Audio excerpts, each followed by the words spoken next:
11번 공급망 프로세스의 경쟁 능력 사요소 중 보기의 내용에서 시간 요소에 대한 설명으로 짝지어 놓은 것으로 가장 옳은 것은 기억, 정시 제품 배달 능력 시간이죠. 니은 신속한 제품 배달 능력 얘도 시간이고요. 그 다음에 경쟁사보다 빠른 신제품 개발 능력, 그래서 기억, 니은 디귿이 시간 요소에 해당이 되고요. 리을 설계 변화와 수요 변화에 효율적으로 대응할 수 있는 능력, 얘는 유연성입니다. 그 다음에 적은 자원으로 제품이나 서비스를 창출할 수 있는 능력은 비용입니다. 그래서 기억, 니은, 디귿 답 1번이 되겠네요.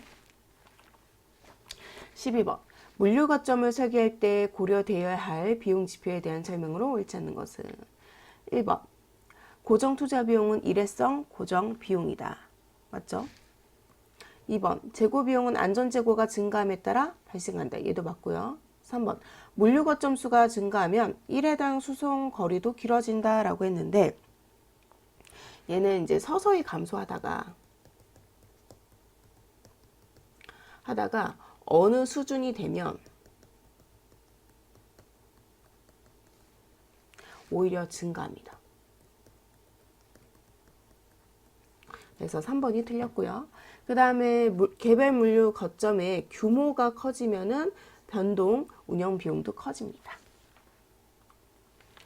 13번 유통 소요 계획에 대한 설명으로 가장 옳지 않는 것은 1번 공급자가 고객 거래처의 재고 수준을 파악하고 재고 보충량을 결정하여 공급하는 방법이다. 2번 기업들은 자재를 효율적으로 관리함으로써 유동부채를 감소시킬 수 있으며 업무 성과를 개선할 수 있다.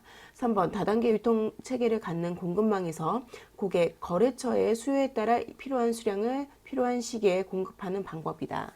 4번 여러 단계로 구성된 공급망의 하위 물류센터들에서 예측한 수요를 통합하여 상위 물류센터의 수요로 집계하고 그것을 근거로 재고 조달 계획을 수립한다. 일단 유통 소요 계획의 정의는 3번에 있습니다. 얘가 정의고요.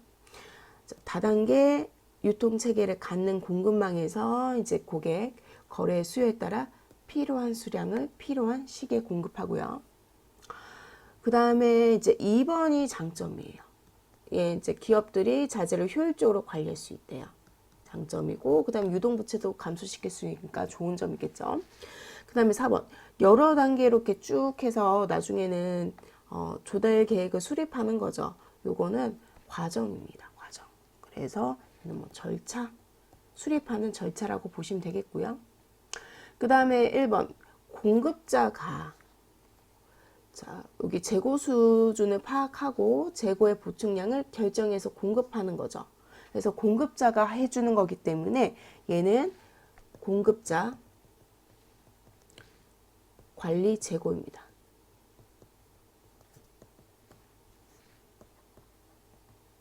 답은 1번이 되겠습니다. 14번 일반 화물 자동차 운송에 비해 철도 운송의 특징에 관한 설명으로 옳지 않는 것은 자 봅시다. 1번 화물 수치가 편리하다. 자 우리가 출발지에서 자, 역으로 이동을 하죠. 그래서 역에서 또 역으로 이동을 한 다음에 그 다음에 도착지에 도착을 하겠죠. 화물이 바로 오는 건 아니죠. 내 문 앞까지 오진 않기 때문에 화물 수치가 어렵습니다. 그래서 답은 1번이고요. 그 다음에 이원적 운송이 이루어진다라고 했는데 두 가지 운송으로 이루어진다는 얘기예요. 예를 들어서 출발지에서 역까지는 우리가 화물 자동차 운송을 하고 그 다음에 역에서 역에는 기차 그 다음에 역에서 또 도착지까지 또 화물을 사용하겠죠. 그래서 이원적 운송이 이루어지고요. 그 다음에 3번 장거리 운송이 경제적입니다. 그 다음에 4번 대량의 화물 운송이 가능하다. 자, 요것은 철도 운송의 특징이 되겠습니다.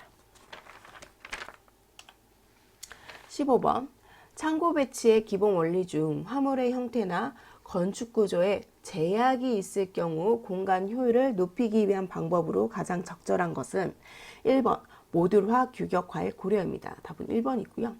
그 다음에 높낮이 차이는 최대화가 아니라 최소화죠.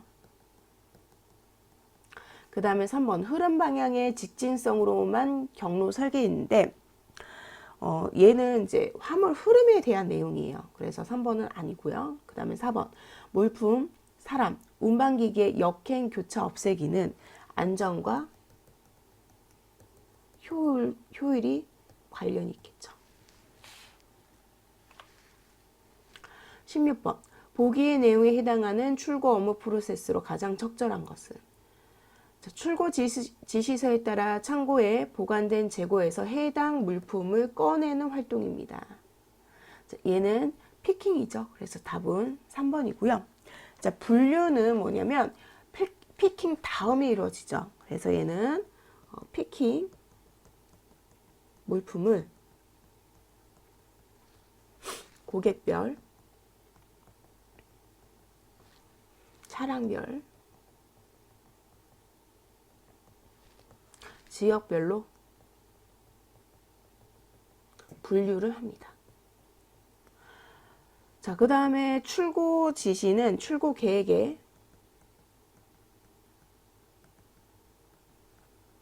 따라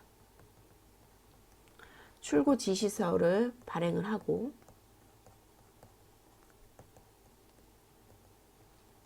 출고 담당자에게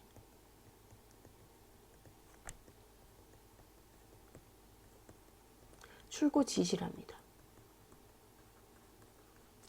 그 다음에 출하 포장은 우리가 쭉 분류하고 그 다음에 잘 맞게 되는지 이제 검사를 하죠.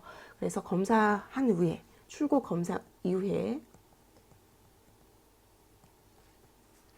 마친 합격품을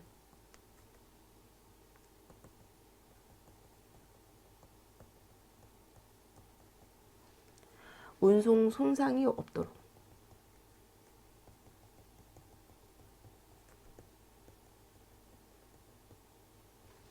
출하 포장을 합니다.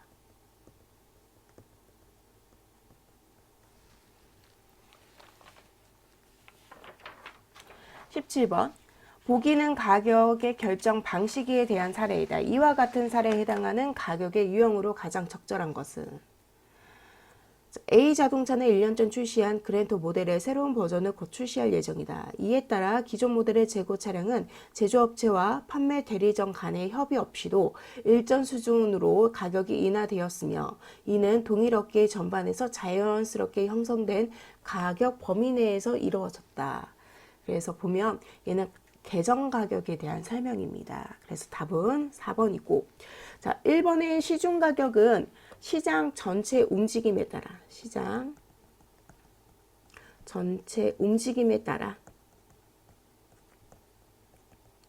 가격이 결정이 됩니다.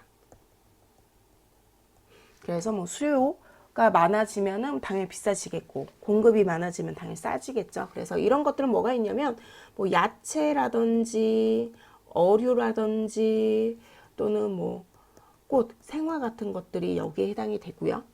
그 다음에 교섭 가격은 매매양자의 교섭으로 인해서 가격이 결정이 됩니다. 그래서 건축공사, 광고료 등이 여기에 해당이 됩니다. 그 다음에 협정 가격은 다수의 판매자가 협의를 합니다.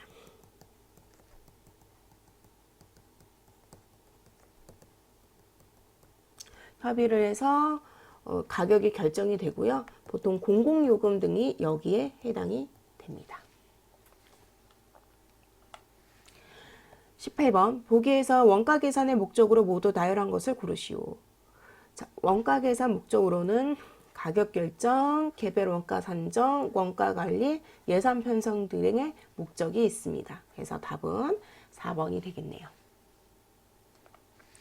19번 구매 가격을 결정하고 합리적 구매 계획을 수립하기 위한 목적으로 구매 시장 조사를 실시할 경우 고려해야 할 사항으로 가장 적절하지 않는 것은 우리 구매 시장 조사를 실시할 때 그 조사의 적식성, 그 다음에 조사의 정확성, 그 다음에 비용의 경제성을 따져요. 근데 4번의 공급자의 수주 능력은 관련이 없습니다.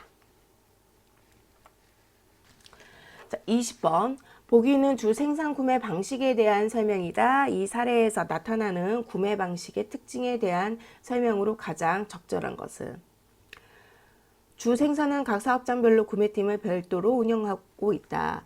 각 사업장은 구매 자율권을 바탕으로 인근 지역의 납품업체를 통해 필요한 자재를 직접 소량 구매한다.